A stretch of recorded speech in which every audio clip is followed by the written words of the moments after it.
Bisa kan? Pacarnya ini. Tidak bisa kan? Jadi berarti kalau saya hidup dengan perempuan lain tanpa nikah itu namanya apa? Kumpul kebo. Apa? Taman Leven. Nah, kira-kira begitu. Jadi saya mengantar Ibu Yuliana Agustin untuk melaporkan karena kita tiap hari mulai dalam tanggal 7 itu menyaksikan berita-berita yang tidak benar.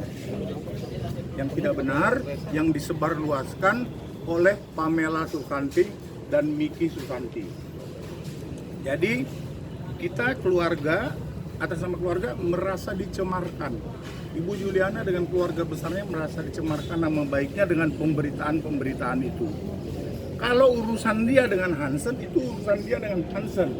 Tidak usah dia datang bawa pengacara, bawa segala macam wartawan dan sebagainya jam 11:30 malam untuk gedor-gedor rumahnya Ibu Yulia Agustin. Secara saya merasa terganggu, seperti saya itu seorang residivis.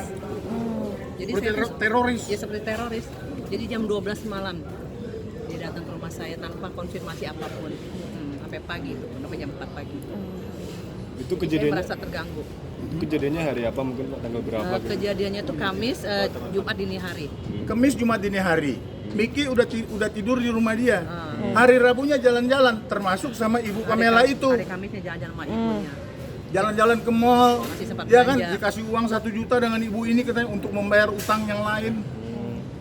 Nah sekarang kok datang malam-malam nyerang kayak begitu apa-apaan tuh? Ya kan? Nama baik orang kan terserang. Ini nggak benar nih seperti ini, ya kan? Makanya kita perlu untuk menuntaskan masalah ini supaya ini menjadi pembelajaran. Kalau mau melaporkan sesuatu itu pikir dulu baik-baik, jangan asal lapor. Karena laporan yang salah mempunyai konsekuensi, sebagaimana sekarang kita laporkan.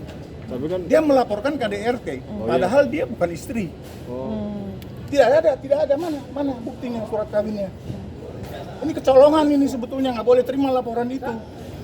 Begitu ya. itu berarti KDR kumpul kebo dari tahun berapa berarti Pak? Loh, nggak tahu saya. Oh. Pasalnya yang mana? Karena Undang-Undang Nomor 1 tahun 74 perkawinan menuju ke rumah tangga yang sejahtera. Rumah tangga itu identik dengan perkawinan yang sah. Ya. Itu KDRT. Pasal 2 juga Undang-Undang KDRT itu bilang bahwa yang dimaksud dengan rumah tangga adalah dalam suatu ikatan perkawinan berlaku terhadap istri, suami, anak dan seisi rumah. Berarti keluarga tidak tahu adanya Samanlitum ini? Loh, keluarga tahu, ya kan? Itu ceritanya nanti. Ya, yang penting kita lapor dulu. Ya kan, kenapa nggak kawin? Tanya sama Hansen nanti. Jangan tanya dengan ibu ini. Tapi kan selain KDRT kan dia juga melaporkan dengan tuduhan penganiayaan Pak. Ya silakan aja. Silakan aja. Tapi sejauh itu KDRT dan itu mempersalahkan ibunya, itu kita tidak terima. Itu urus sendiri masing-masing. Urusan dia. Karena Jangan kita libatkan udah keluarga besar. Jangan libatkan ibunya ini yang punya anak artis itu. Kalimat apa sih yang dipermasalahkan? Kalimat apa yang dipermasalahkan? Istrinya, ya kan? Iparnya, ya tuh. Jangan pancing saya sebut nama itu. Kasihan itu nama. Tapi Ibu Yuli, Mas Hansennya udah pernah komunikasi dengan Ibu Yuli belum sih, kayak sebenarnya seperti apa ceritanya gitu? Oh, sudah. Kayak apa mungkin Mbak?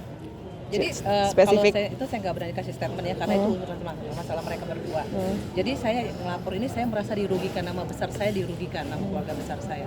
Dan dia datang tengah malam secara gerombolan 15 orang itu tanpa konfirmasi di saat tengah malam dini hari. Sehari sebelumnya itu kita 3 hari sebelumnya, sehari sebelum kejadian yang melapor itu mamanya sama anaknya sama saya ke jalan-jalan ke mall. Dan kita masih makan bareng, masih belanja bareng, masih saya kasih duit. Kok tiba-tiba subuh datang bawa wartawan, bawa segala macam Ya. apa maksudnya? Tapi kan sebenarnya komunikasi sebenarnya baik-baik aja Bu ya. Baik aja, sangat baik sekali. Dan sampai malam sebelum di kejadian itu saya masih makan bareng sama anaknya, masih makan sama anaknya, masih makan, dan siangnya masih makan sama ibunya. Ya teman-teman media tahulah saya seperti apa ya. Tapi Ibu sempat ditanya nggak waktu datang rame-rame itu tujuannya ngapain? Tujuannya itu dia mau anaknya dibawa ke Ambil Polda, Miki, mau mau ambil bawa ke Miki, Polda, gitu. Dan saya nggak tahu sama sekali. dan dia gedor-gedor pintu saya nggak mau turun memang karena saya nggak tahu masalahnya apa kan. Jadi saya suruh orang yang rumah saya tunggu, jangan buka pintu dulu, tunggu adik saya datang karena kan saya tinggal sendiri. Nah di situ saya merasa terganggu, sangat terganggu. Jadi itu yang dilaporin ya? Ya. Jadi kita laporin itu 310, 317 sama Undang-Undang ITE. Ya, 317 itu memberikan laporan palsu kepada penguasa. Dia bukan istri, bukan siapa-siapa, dia bilang dia istri. Nah, itu palsunya di situ. Dengan laporan yang palsu itu yang dia buat di Polda Metro, dia sebarkan beritanya ke infotainment. Gitu loh. Itu memang tidak ada pernikahan. Nggak ada. Nggak tahu mau disebut apa, terserah kalian lah. Dan malam itu saya bilang, kenapa mesti bawa blow up ke media? Dia masih bilang, itu teman-teman saya. Dia bilang, tenang aja, media nggak kenal sama mama, kata gitu, nggak kenal sama saya. Saya bilang, maaf ya, media mana sih nggak kenal. Kita menjalin silaturahmi baik kan selama ini, gitu loh. Jadi aku sih bukannya apa, kita kan selama ini aku memperlakukan baik. Ya, Tapi- karena saya merasa terganggu keluarga besar, nama keluarga besar itu jelek. Tante,